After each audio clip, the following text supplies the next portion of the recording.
It's Conduit News Radio with Paul Harrell. So many of you know, if you went to the polls this November, that you were asked to vote on several issues.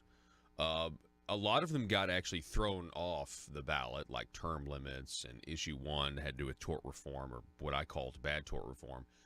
A lot of that got, thrown off the ballot, but there was one that remained, and that was whether or not Arkansas is going to vote for casinos. Now, what essentially happened was the casino amendment passed. Arkansans want casinos. And it's also going to allow West Memphis. It's going to allow Hot Springs, Oaklawn, and Southland to expand. It's going to put a casino in Jefferson County in the Pine Bluff area. And it's also, according to the amendments, going to put a casino in Pope County. But here's the thing. The residents of Pope County don't want a casino.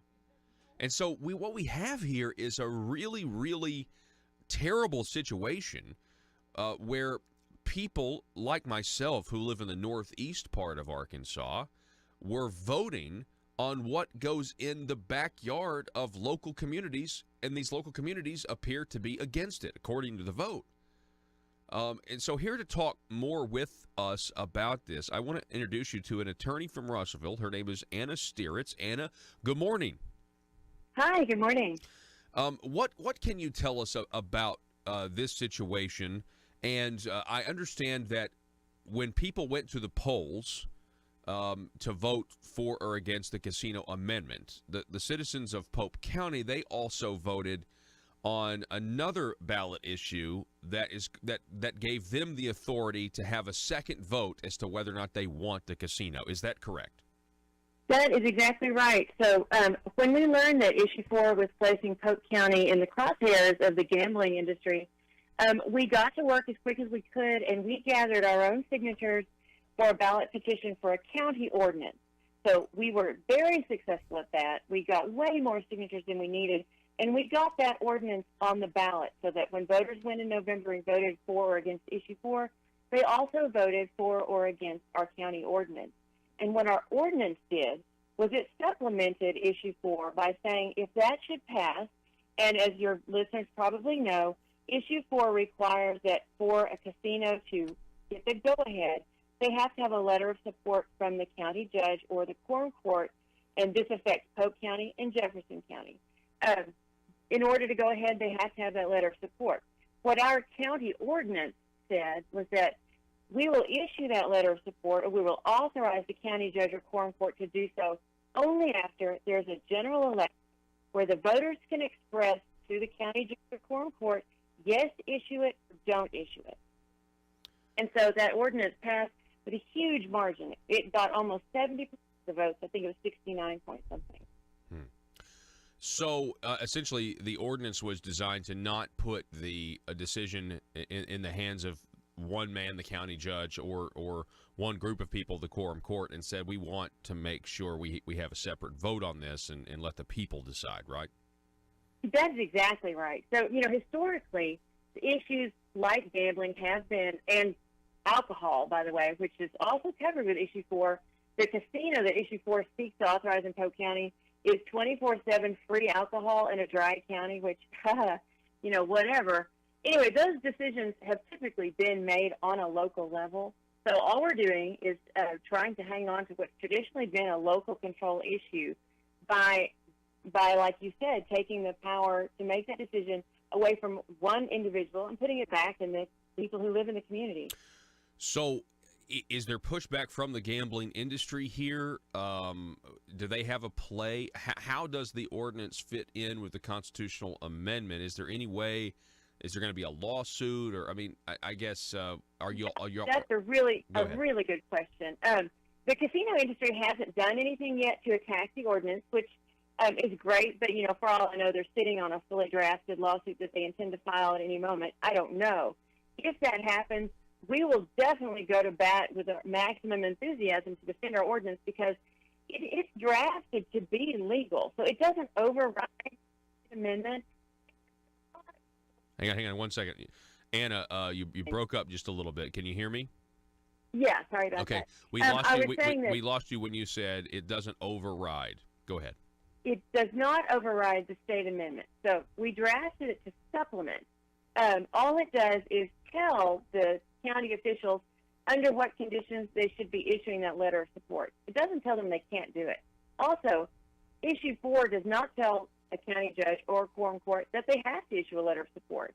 It just says that one is needed by a casino applicant before they can go forward. So what our ordinance does is to supplement the amendment.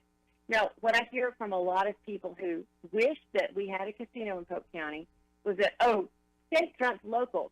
And I think what they're thinking is, you know, any local ordinance, anything to do with this issue is, that's just completely not true.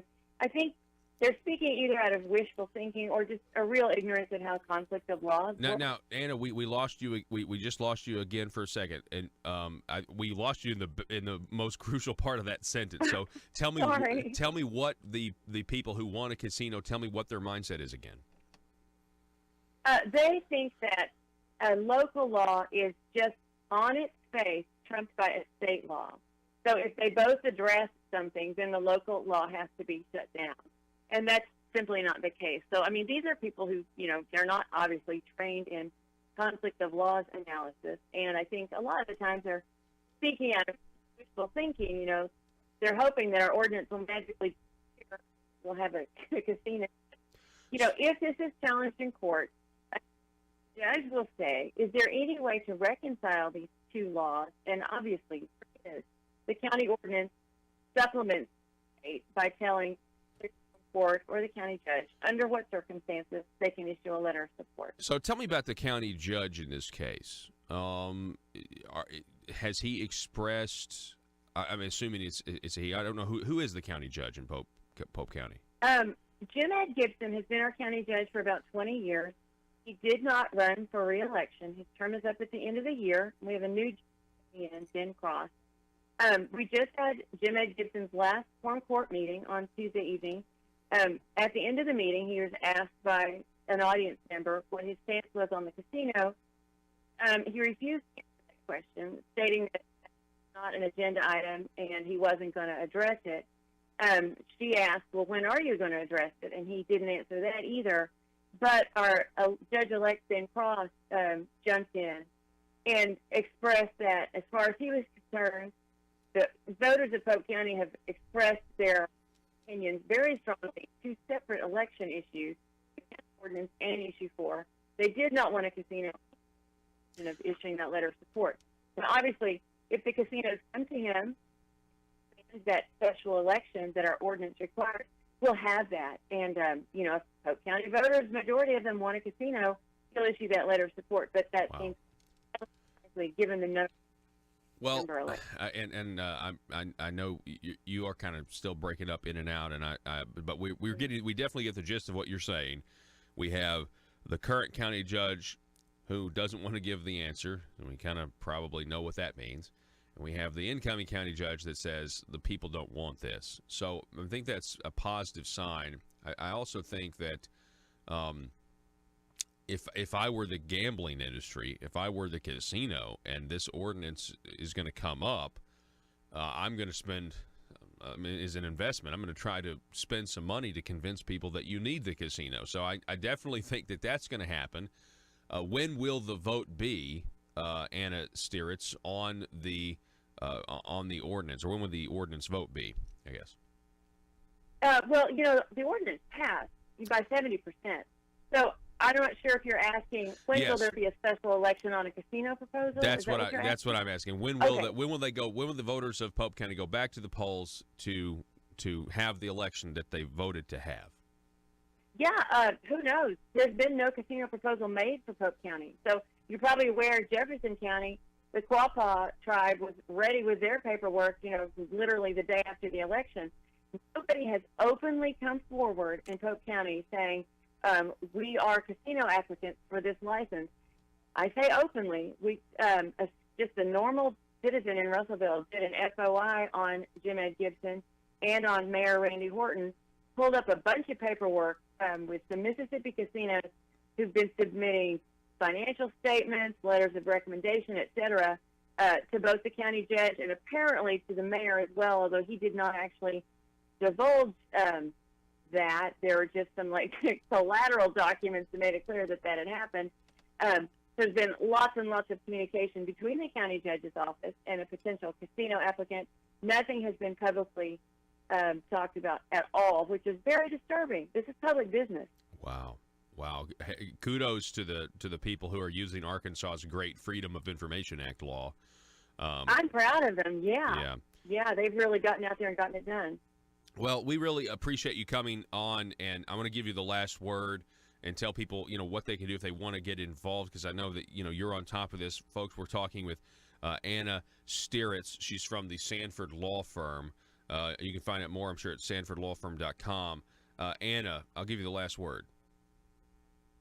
I want to say I'm proud of the people in Polk County who really hustled and took advantage of everything that the Arkansas State Constitution gives us as voters in terms of expressing our will and our authority for the way we're going to live in our community. So, people have worked very, very hard, and I think that, as we should be proud of what was accomplished. It's kind of amazing. And, I see some state press about that, and people are like, what's going on in Polk County? I'm like, I'll tell you what's going on.